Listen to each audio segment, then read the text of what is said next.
Welcome to the Solar Panel, the podcast focusing on all things ESG within the warehouse logistics and fulfillment sector. Joining me today to discuss solar power on warehouse roofs and how to take a good selfie is the fourth member of the panel of experts, Clare Bottle, the Chief Executive Officer of the United Kingdom Warehousing Association. Good morning, Clare. Hi, Tony. Thank you very much for having me on your podcast. No, and thank you for coming. I really appreciate you taking time out. It's no trouble at all. Honestly, the opportunity to talk about solar panels is something that absolutely delights me because, you know, anything to do with warehousing is bread and butter to us at the UKWA. And we've done so much work on solar panels in the last year or so that every opportunity we get to be able to talk about it, it's a real pleasure to do so.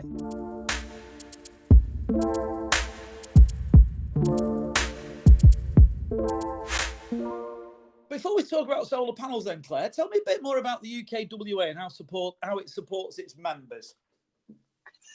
Yeah, so the UK Warehousing Association's been around for, nearly 80 years, I think, but I've only been the chief exec for about 18 months. As an organisation, we're a trade association, which means that our members are companies, not individuals, and we've got approaching 1,000 member companies.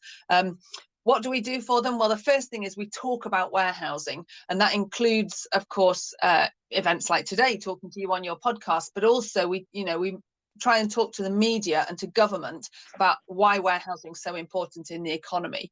The next thing that we do is we try and raise standards within the industry, and we do that through events like our conference, which I think we're going to be talking about, and some of our publications and the research that we do, such as the research on solar panels. The third thing that we do is create community. I think it's really important for people in warehousing to know that they're part of something important. So creating community includes some of the stuff that we do online, through our website, through our social media accounts, but also face-to-face events that we hold, like our awards lunch that's coming up in the summer.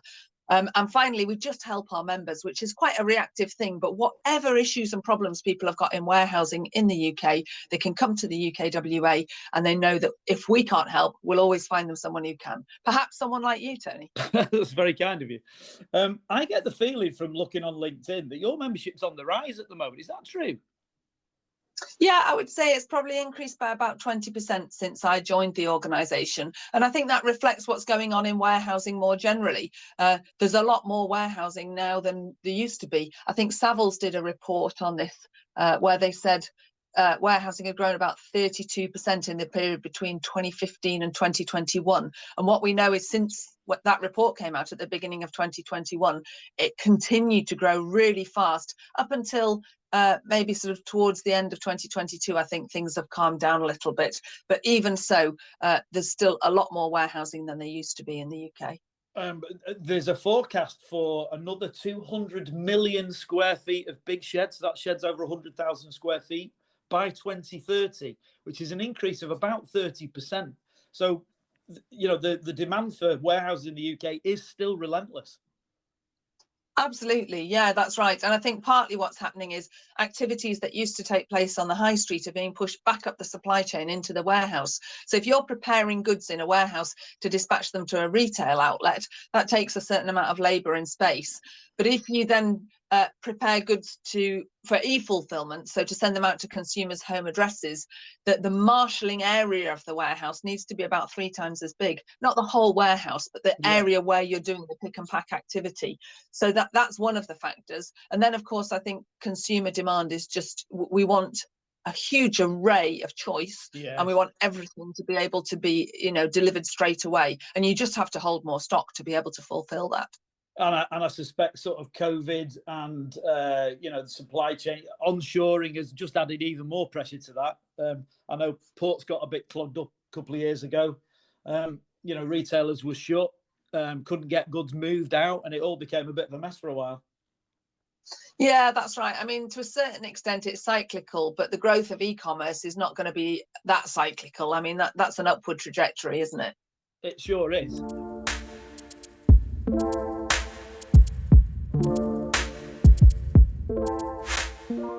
let's talk about your white paper, Walking on Sunshine. How did that come about? Because obviously these sort of things have to start somewhere. Whose idea was it? And then we'll talk a bit more about how you've got involved with the government and getting some legislation changed. Well, I'll go back a bit. So several years ago, I think it was in about 2010, I did a short contract working at E.ON in their innovation department. And of course, I was looking at something supply chain and logistics related. So the installation of solid wall insulation on social housing. But I got to meet some really innovative people there at E.ON. So just park that thought for a moment and fast forward to maybe a year or so ago. I'm now running the UK Warehousing Association, contemplating why there are so few solar panels on warehouse rooftops. And a couple of the guys that I had used to work with at E.ON now work at Delta Energy and Environment, which is an environmental consultancy. So I just rang them up and had a chat with them about it and said, you know, could we research this, or is there some existing research? And the guys at Delta EE said, no, there isn't really an existing research paper on this topic, but they were really, you know, compelling in what they said they would be able to do. So we commissioned them to do that piece of work. And most of the feedback that I've had on it has been absolutely glowing. It's a really good piece of work looking at why it's a good idea to have solar panels on warehouse rooftops and what some of the barriers are that are keeping that percentage so low at the moment.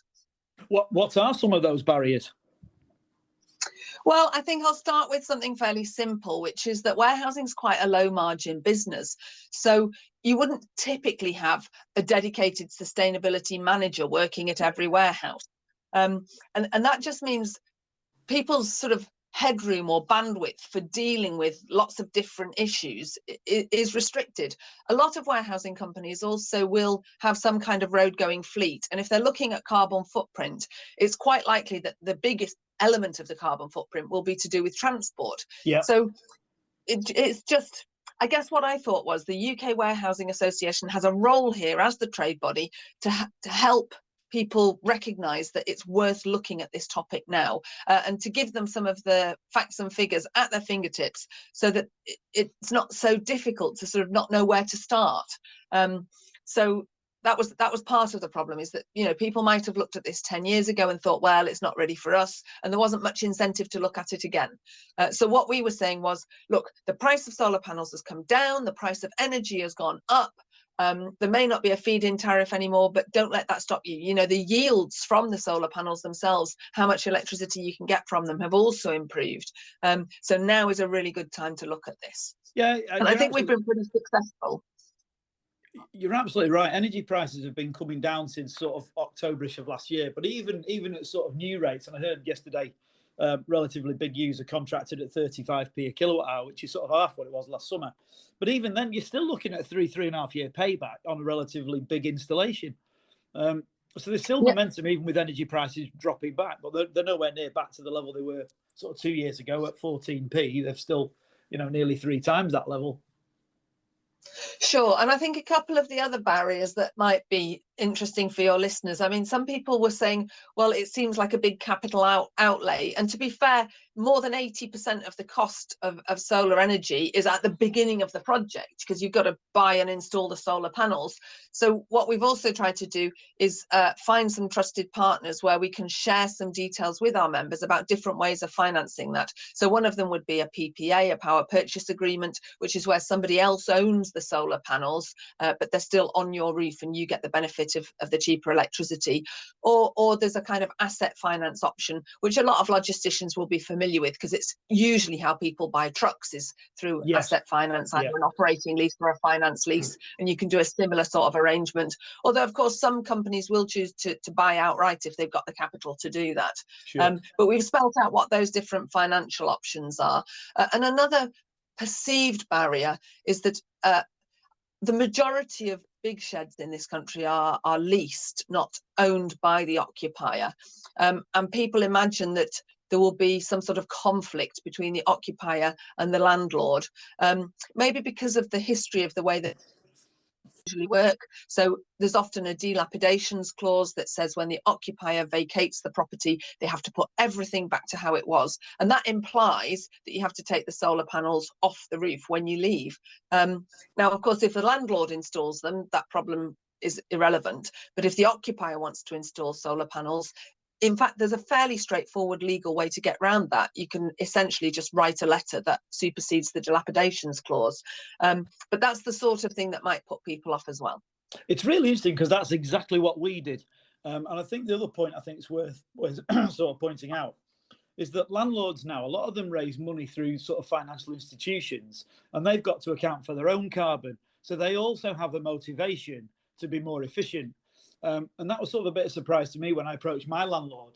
They were actually really, really helpful because they had a target, that helps them, grow their portfolio.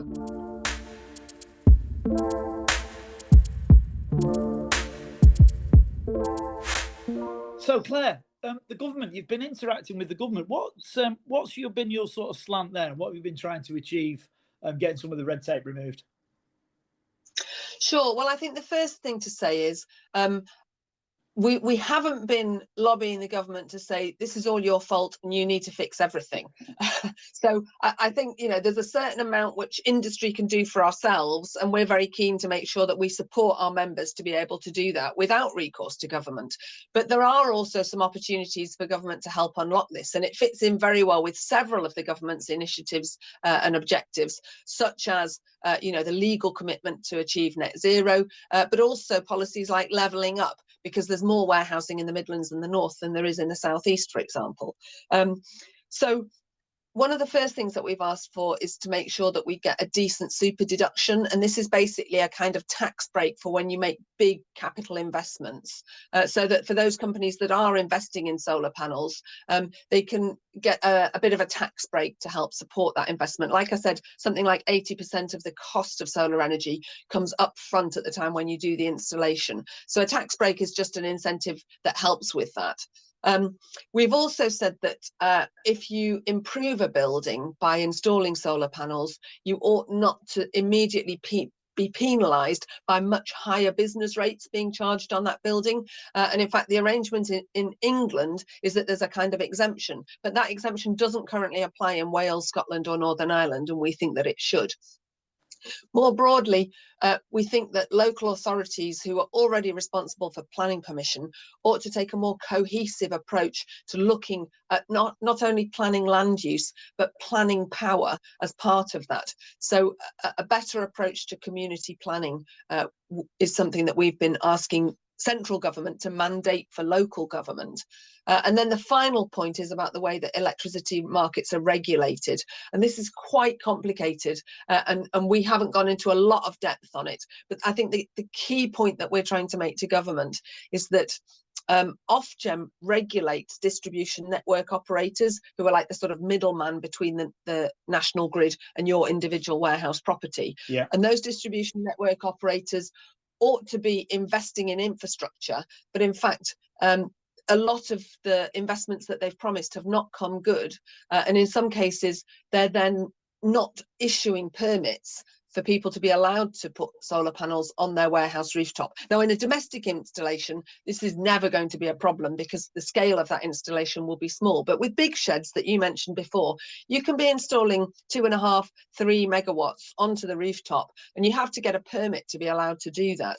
And distribution network operators are sometimes withholding permits or charging extortionate fees for those permits or creating delays, all of which we think Ofgem could regulate them better to help unlock some of that. But that only applies in certain areas of the country. So I don't want that to put your listeners off, Tony, because in a lot of places, the DNO won't be a problem, but in some places it is. No, and I know a little bit about this subject, as you might know.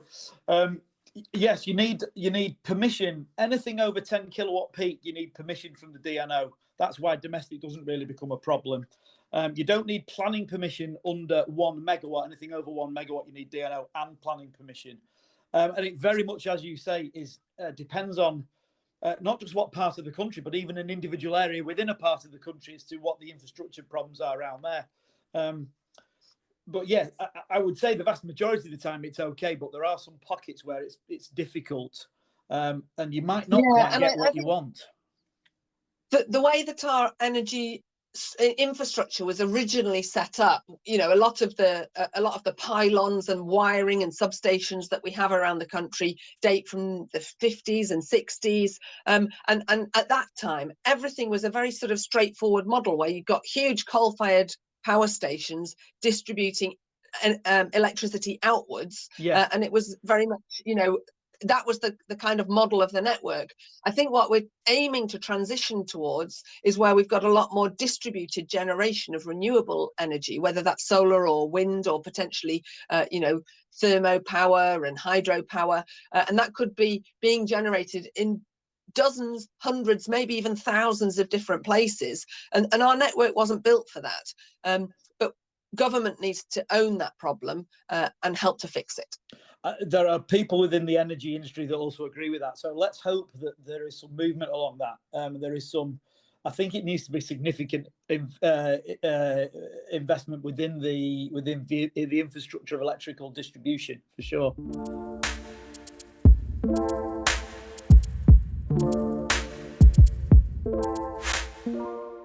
Claire, the conference, it's what is it, 4 weeks away, Stratford upon Avon. Tell me a bit more about the conference, and I've got a specific question about, have you managed to make it a bit more sustainable than previous events? Yeah, that's a very good question. So firstly, I'm really delighted that our conference is going to be taking place on the 7th and 8th of March in Stratford upon Avon, and I would love some of your listeners to book and come along, because I think it's going to be a great way of building community that I talked about at the beginning. In terms of making it more sustainable, well, I suppose the first thing is that Stratford upon Avon is really accessible. There's a lot of warehousing in the Midlands. A lot of our members are based nearby. So in terms of access, that should be, you know, a lower carbon footprint than holding it in an out of the way place like Chester, where we used to be.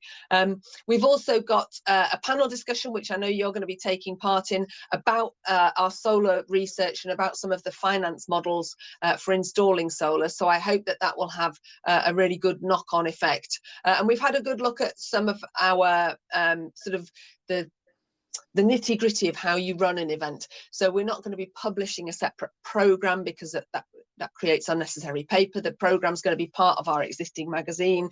We've looked carefully at the menus to make sure that they're you know, low carbon as well. So we're definitely happy to hear from people if they got further ideas of what we could do, but it's certainly something we've already considered.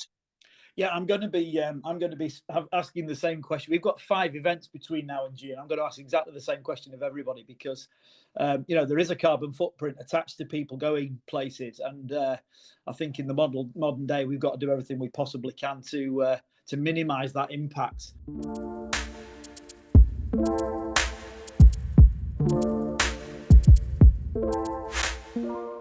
So I guess my final question is quite a straightforward one, really. What do you see as the biggest sort of environmental, social, governance challenge facing the warehouse and logistics industry at the moment? Well, this is a difficult one, because I think we're facing quite a lot of challenges, but I think probably what I have to say, Tony, is I think the uncertainty about what's going to happen for the powering of freight transport in the sort of medium to near future is a big challenge that we face.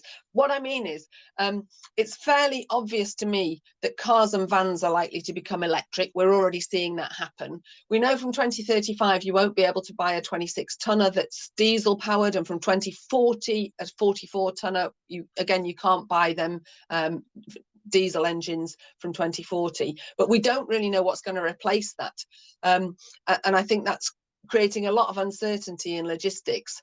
But where I think we have got an opportunity is that there's bound to be some sort of electrical demand connected with that. So if we move more freight onto rail, we need to electrify more of our rail network, and we need to be able to provide the power to power freight trains.